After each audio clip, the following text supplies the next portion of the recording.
One of the most important beneficial insects you have in your own backyard is the honeybee. Though not a native bee, it's become so important to us as a country in terms of producing food, we can't do without it. Well, statistics tell us 1/3 of the food we put in our mouth is directly or indirectly related to what honeybees get up to. And that leads into why I'm just off I-81 in Hanover Township at a business called Mann Limited, who happens to be the biggest beekeeping supplier in the country. We're going to go inside and talk to Frank, who knows all about beekeeping. Frank, I'm amazingly impressed by the size of this facility. So tell us a bit about Mann Lake. Well, Mann Lake is the largest beekeeping supply company in the world. Our Wilkes-Barre facility here opened in 2014, and we've just seen growth like we never expected with hobby beekeepers. And when they come here, we set them up and we give them education and we help them become, we don't want to just sell them equipment. We want to make them successful beekeepers. Lifetime beekeepers. Lifetime beekeepers, successful. Right. So we also offer a comprehensive education program for our beekeepers at no cost. We have an education center over there. We hold classes where we go from A to Z in every aspect of beekeeping because, you know, for us to be successful, our customers have to be successful beekeepers. So classes for beginners and more expert, more advanced beekeepers. Yes, I teach beginning beekeeping classes all the way through advanced beekeeping. Now, one of the products obviously is honey from beekeeping, but there's other products as well. Right, some of the byproducts as far as hobby beekeepers would be beeswax. Beeswax has some great qualities to it. It's used extensively in cosmetics. So you can make cosmetics, you can make soaps, you can make lip balms, you can make beeswax candles. You've got these molds so you can make any kind, well, a whole range of different shapes. We do. You know, you want to make a candle that suits your purposes, we've got the mold to do it. I see you've got a range of really nice kind of books over there. We carry a full line of beekeeping books, everything from kiddie books up through very scientific books. For you to be successful, you have to continue your education in beekeeping. Then you have nationally recognized speakers coming on a frequent basis. We do. We have some of the best known people in the country come here. We sponsor them to come here, and again, normally it's no cost whatsoever to our customers. And one thing I always notice, whenever I'm given a kind of a present of honey, it always comes in a different kind of container. So there's a lot of choice and variety out there. Right. We carry almost every jar available. And the reason is everybody has their own idea of what their bottled honey they want it to look like. They want to be unique on the shelf. We're giving it as a gift. And labels to stick on. And yeah, we sell the labels. You can customize your own label. So we've got glass jars and we've got plastic jars. So whatever you want to put your beautiful honey in, we've got it for you. Well, a great part of your business is not just the customers coming here to visit the store. You do a lot of online business as well. Right. We've got hard copy catalogs and we've got online catalogs. A customer can call us or they can go on the web and do the order themselves. Well, I've been talking to Frank about how to start beekeeping, and apparently it's actually quite affordable. Frank, show us what we need. Okay, to get started in beekeeping, very, very simple. All we need here is a small hive, starter hive like this. It consists of an outer, what we call an outer cover, an inner cover, frames with foundation where our bees are actually going to build their brood nest. This is... Oh, look at the honeycomb. Yeah, look at that. This is plastic with this impression on it, honeycomb impression, and then it's coated in a beeswax, and our bees will build that out. So the beeswax there allows them to get started. Gives them a starter, correct. Gotcha. And then we've got our box, and underneath our box we've got our bottom board, which is where the bees come in and out of this hive. So they come in and then work their way up the frames and do what they have to do. Right. So in addition to this little hive kit, there's only a few other things that you really need. One is a smoker. Oh, I love that. When we get a fire going in this and smoke our bees, it calms them down and makes them much easier to work with. We have a helmet and veil. You put this on to protect your face just in case you get the odd bee that might be a little testy that day, so we use that. We've got what's called a hive tool because we need to pry these apart. The bees will glue them with beeswax or propolis. And the last thing is a pair of gloves, because you don't need these, but a lot of people feel comfortable when they first get into bees wearing gloves, and eventually most people take them off. So they do? They do. Seriously? They do. I think I'll be wearing these. Excellent. So why don't we get outside and see some bees? Yes, we will. That'll be great. When we come back, we're going to show you how to put a little simple colony together.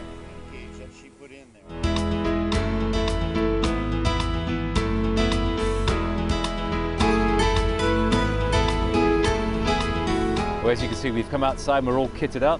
We're joined by Danielle, who's going to be doing all the dirty work. Yes, thank goodness for that. Frank, so where do we start? Okay, so we're going to install a package of bees in our new starter hive. So the first thing Danielle's going to do is she's going to get her smoker going, because the smoker will keep our bees relatively calm as we do the work. And what are we burning in there? We're burning right now, these are southern pine, loblolly pine needles.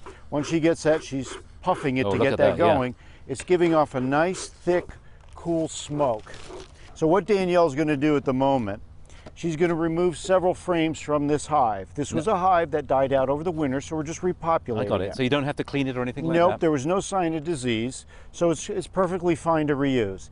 So she's going to remove several frames out of there to give her room to put in the queen and the new bees. Gotcha. Now, when they make these packages, the queens they put in them don't come from the hive that they shake the bees from. So the bees initially will want to kill the queen. So what we do is we keep her in a cage like Danielle has right there, that cage, and we'll put it in there for a few days like that until the bees that we dump in on top of the queen get used to her. And she's got the screen facing forward so the bees can attend her and feed her. Then she's going to now take all these bees that we've got in this box. There are 10,000 honeybees in there, about 3 pounds, so get ready. You said they're hungry, are they? Oh, they're pretty hungry. They've been in there for quite a few days now. So she's going to knock them to the bottom a little bit. Ready? I'm ready. She's pulling the syrup can out. Oh, look at that. Okay. And she's going to dump these bees in. She's going to dump some in the bottom, and she's going to dump some right on top of that queen cage that she put in there to get them used to that queen. And you can see all these bees that are going in there, they're in no hurry to go anywhere. It's not like, and you see they're not being aggressive. You see some flying here, but they're not actively coming at us.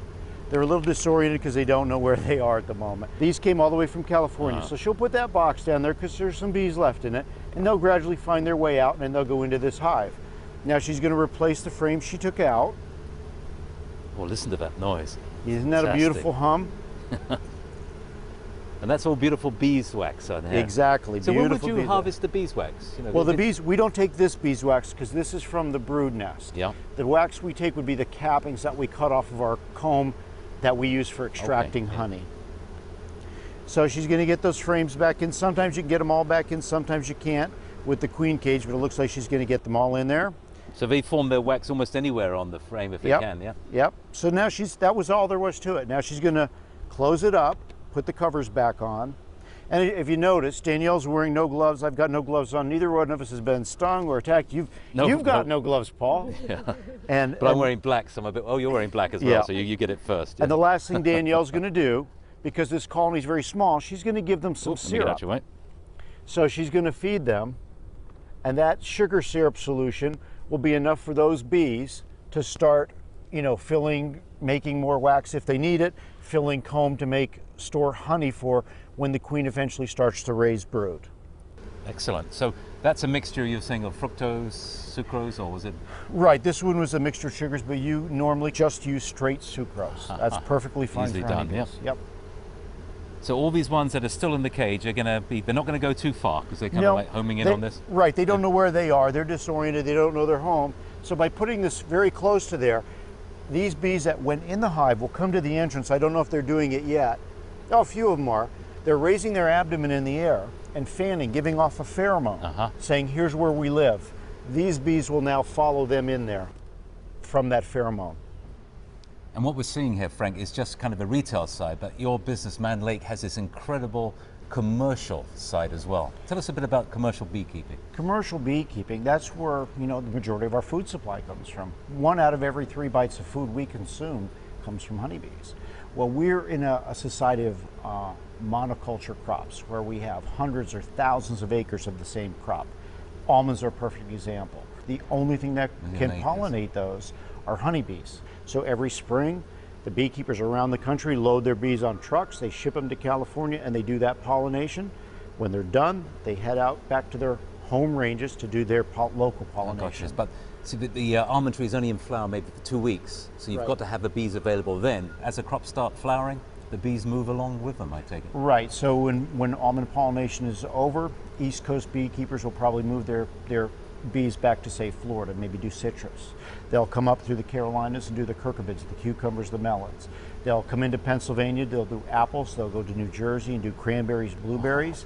They'll end up in Maine and Vermont doing cranberries, the low bush blueberries, and then they come back to New York State and Pennsylvania for pumpkins. So it's a whole circle. That's and then amazing. when they're done, I had no idea. then they put them in a field and then they feed them and get them ready for the whole thing to start the next year. Now, in terms of commitments, in midsummer, how many hours a week are you involved with looking after your bees?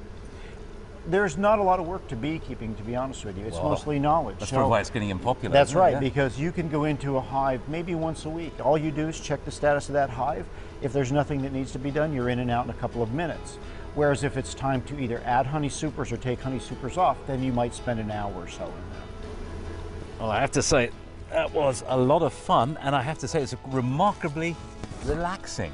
Just that wonderful hum, and knowing that the bees are very docile like that is just remarkable.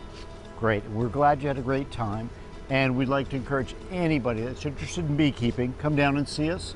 We're at 485 Stewart Road in Hanover Township. Just off 81. Just off 81, and we're always here to help. Thank you, Frank. You're very welcome. Daniel, thank you.